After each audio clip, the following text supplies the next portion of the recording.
Assalamualaikum warahmatullahi wabarakatuh. Baiklah, di sini kami dari kelompok 9 yang beranggotakan 3 orang.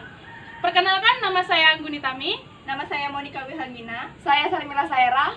Baiklah, kami di sini akan menjelaskan tentang materi manajemen hubungan sekolah dengan masyarakat. Baiklah, sebelum kita mengetahui hubungan sekolah dan masyarakat, saya akan terlebih dahulu menjelaskan apa itu manajemen. Manajemen adalah proses perencanaan, pengorganisasian, pengarahan, dan pengawasan usaha-usaha pada anggota organisasi dan penggunaan sumber daya organisasi lainnya agar mencapai tujuan organisasi yang telah ditetapkan. Baiklah, sekarang saya akan menjelaskan pengertian manajemen hubungan sekolah dan masyarakat. Secara etimologis, hubungan sekolah dan masyarakat diterjemahkan dari bahasa Inggris Public School Relation, yang berarti hubungan sekolah dan masyarakat, yaitu sebagai hubungan timbal balik antara organisasi di sekolah dengan masyarakat lingkungan yang terkait.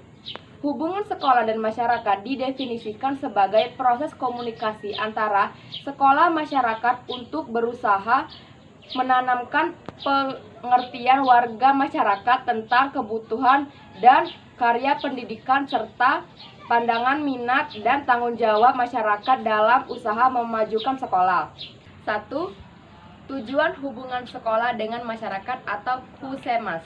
Tujuan HUSEMAS dimaksud untuk menciptakan hubungan sekolah secara harmonis, meningkatkan kemajuan pendidikan di sekolah, dan memberi manfaat masyarakat akan kemajuan sekolah. 2. Prinsip-prinsip hubungan sekolah dan masyarakat.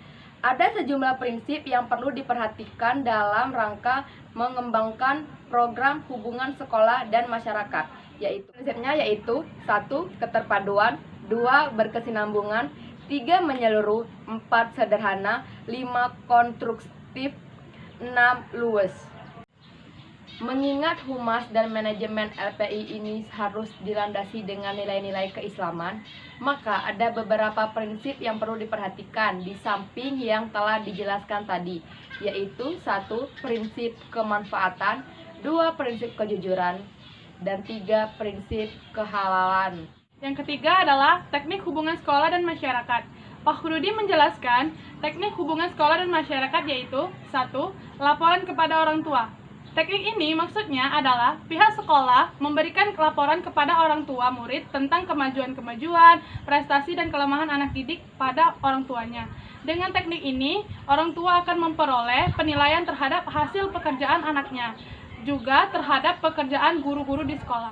Yang kedua, majalah sekolah. Majalah sekolah ini diusahakan oleh orang tua dan guru-guru di sekolah yang diterbitkan setiap bulan sekali.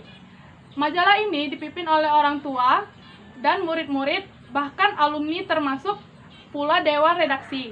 Isi majalah ini menjelaskan tentang kegiatan-kegiatan sekolah, karangan guru-guru, orang tua, dan murid-murid, pengumuman-pengumuman, dan sebagainya. Yang ketiga adalah surat kabar sekolah. Kalau sekolah ini mampu dapat menerbitkan surat kabar sekolah, maka ini berarti bahwa sekolah dapat memberikan informasi yang lebih luas kepada orang tua atau masyarakat dan sekitarnya. Misalnya, sekali setahun pada penutupan tahun pengajaran, ada 3 langkah dalam pelaksanaan open house ini. Yang pertama, pengunjung dibawa ke dalam kelas atau auditorium sekolah untuk diberi penjelasan tentang open house itu. Yang kedua, pengunjung diantar ke tempat-tempat yang disediakan akan hal-hal yang perlu dilihat. Yang ketiga, pengunjung dapat kembali ke kelas atau auditorium untuk berdiskusi dan menilai open house tersebut. Selanjutnya, tentang kunjungan ke sekolah oleh orang tua murid dan dilakukan pada pelajaran yang diberikan. Kepada orang tua itu, diberi kesempatan untuk melihat anak-anak mereka yang belajar di dalam kelas, juga untuk melihat kegiatan-kegiatan di laboratorium, perlengkapan-perlengkapan, gambar-gambar, dan sebagainya. Sehingga mereka memperoleh gambaran yang jelas tentang kehidupan di sekolah itu. Setelah selesai, mereka melihat-lihat, orang tua diajak berdiskusi untuk mengadakan penilaian. Hal-hal tersebut meliputi A. Penyusunan perencanaan strategi sekolah, yaitu strategi pengembangan sekolah dalam perspektif 3-4 tahun mendatang. Dalam dokumen ini Dibahas visi dan misi sekolah. Analisis polisi untuk mengkaji kekuatan, kelemahan, peluang, dan tantangan yang dihadapi. Kajian isu-isu strategi sekolah. Perumusan program-program. Perumusan strategi pelaksanaan program. Cara pengendalian dan evaluasinya. B. Penyusunan perencanaan tahunan sekolah, yang merupakan elaborasi dari perencanaan strategi sekolah. Dalam perencanaan tahunan ini, yang dibahas adalah program-program operasional yang merupakan implementasi program prioritas yang dirumuskan dalam perencanaan strategi sekolah yang disertai perencanaan anggarannya. C. Mengadakan pertemuan untuk menampung dan membahas berbagai kebutuhan, masalah, aspirasi, serta ide-ide yang disampaikan oleh anggota komite sekolah. Hal-hal tersebut merupakan refleksi kepedulian para stakeholder sekolah terhadap berbagai aspek kehidupan sekolah yang ditunjukkan pada upaya-upaya perbaikan, kemajuan, dan pengembangan sekolah. E.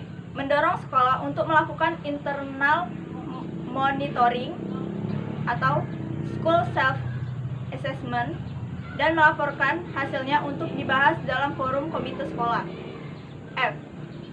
Membahas hasil-hasil tes standar yang dilakukan oleh lembaga dan institusi eksternal dan dalam menjaga jaminan mutu serta memelihara kondisi pembelanjaan sekolah sesuai dengan tuntutan standar minimum kompetensi siswa seperti yang diatur dalam PP nomor 25 tahun 2000. G.